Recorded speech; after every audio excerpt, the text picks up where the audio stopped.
आज जो मत चोरी बद्दल राहुलजी गांधी यांनी केलेला हल्लाबोल की देशात झालेल्या निवडणुकीच्या निकालामध्ये केंद्रीय निवडणूक आयोग आणि भाजप यांनी संगमत करून फेरफार केल्याचा आरोप लोकसभेतील विरोधी पक्षनेते माननीय राहुलजी गांधी यांनी त्यांची पोल खोललेली आहे।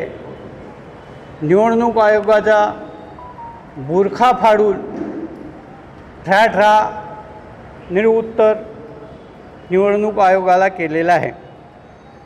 आता राहुल गांधी यांनी 7 ऑगस्ट रोजी पत्रकार परिषद घेऊन PPT प्रोटेक्शन वगैरे सुमारे तासभर सादरीकरण केले आहे आणि निवडणुकामध्ये मतचोरी केली जात असलेल्याचा दावा केला आहे।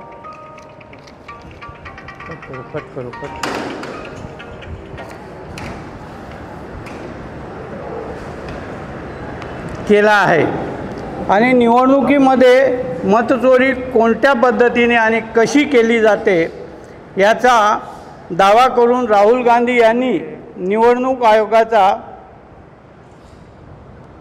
त्यांचा बुरखा परत फाडलेला आहे आणि राहुलजीच्या पत्रकार परिषदेनंतर निवडणूक आयोगाने महाराष्ट्र, कर्नाटक व बिहार राज्याच्या मतदार याद्या वेबसाईटवरून गायब केल्या आहेत। त्यात मताची चोरी करून मोदी पंतप्रधान झालेले आहेत हेही आम्ही सिद्ध करू शकतो असे राहुल गांधींनी म्हटले आहे आणि इलेक्ट्रॉनिक डेटा निवडणूक आयोग देणार नाही तर आमच्याकडे कागदी प्रती आहेत, तुमची मतचोरी लपून राहणार नाही आणि भाजपने 35,000पेक्षा कमी मतदान दरांनी जिंकलेले 25 जागाचे सत्य आम्ही जगासमोर आणणार असो असे राहुल गांधी म्हणाले आणि महाराष्ट्रामध्ये मतदानाच्या दिवशी शेवटच्या एका तासामध्ये विक्रमी मतदान झालेले आहे आणि त्याचे पूर्ण संशोधन हे भोवऱ्यामध्ये आहे आणि मतदान च्या दिवशी त्यांची देण्यासाठी ते 3 मुद्दे पुढे करतात जे की 5 वर्षामध्ये जो मतदानाची नोंदणी झाली त्याच्यापेक्षा कितीतरी अधिक 5 महिन्यामध्ये ही मतदान जोडले गेलेले आहे। त्याचबरोबर कर्नाटकमध्ये एक उदाहरण आहे की महादेवपुरी बूथ क्रमांक 470 मध्ये मुनी लेडीज गार्डनमधील घर क्रमांक 35 मध्ये 80 मतदार लोकांची नोंद झालेली आहे। आता 10x15 ह्या खोलीमध्ये 80 लोक राहू शकतात का? तेव्हा त्याची पडताळणी केली असता ते जो घर आहे हे भाजपच्या संबंधित असल्याचे उघड झालेले आहे। आता मतचोरी हा केवळ निवडणूक घोटाळा हा नाही तर संविधान आणि लोकशाहीचा विश्वासघात झालेला आहे। आणि अशा खोटे अवैध मतदार ज्यांची कुठेही पत्त्याची शाश्वती नाही, कुठे त्या घरांच्या समोर नंबरच्या समोर एक वेगळा असं चिन्ह हे दाखवण्यात आलेलं आहे। आणि यासाठी निवडणूक आयोगाला राहुलजी गांधी यांनी 5 प्रश्न विचारलेले आहेत। ते म्हणजे मतदार यादीचा डिजिटल डेटा हा दिला जात नाही, घाईघाईत कायदा करून निवडणुकीचे व्हिडिओ व फुटेज हे का हटविले गेले? मतदार यादीमध्ये जो घोटाळा होत आहे तो कशासाठी केला जात आहे? त्याच्यानं विरोधी पक्षांना वेळोवेळी धमकी देणे किंवा काय, हे धमकवणं हे याचं कारण काय? आणि ह्याचा कुठलाही उत्तर निवडणूक आयोग हे देत नाही।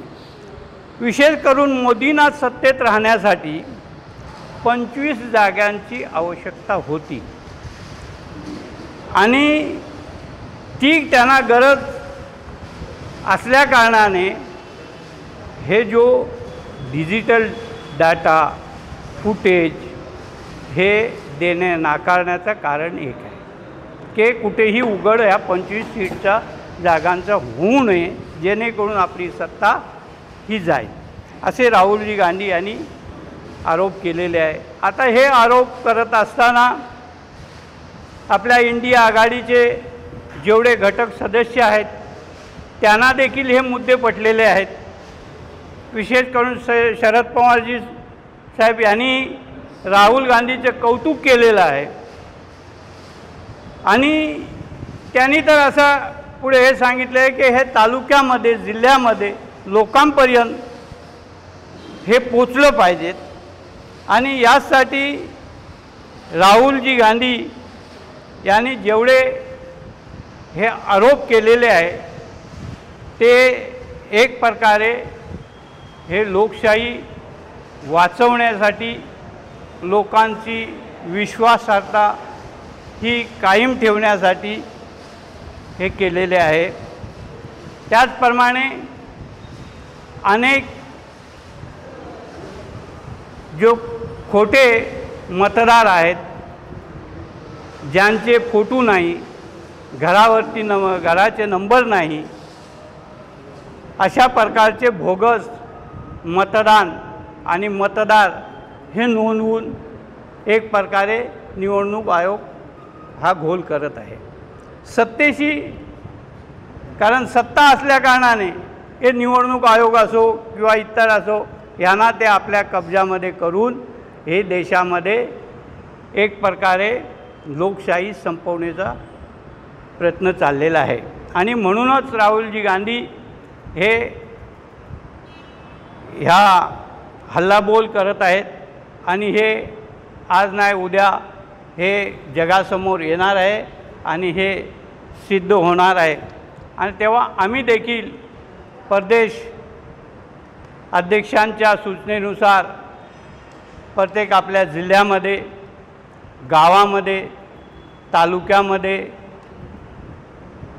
जो चावड्यावर बॅनर, निदर्शने, पोस्टर्स व छोट्या छोट्या सभामार्फत आम्ही लोकांना हे जनजागृती लोकांची करणार आहोत। आणि त्यासाठी आज ही जो मतचोरी प्रकरणात जो पत्रकार परिषद आणि जो घेण्यात आलेली आहे ह्याचा मूल उद्देश हेच आहे की जगासमोर, लोकांसमोर, जनतेसमोर हे निवडणूक आयोगाचा खोटा आणि खोटारडेपणा आणि सत्तेचा माज असणारा लोकांना चा भुरकाफाड करण्याचा आम्ही प्रयत्न करणार आहोत। आणि यासाठीही आज आपण पत्रकार परिषद घेतलेली आहे। धन्यवाद।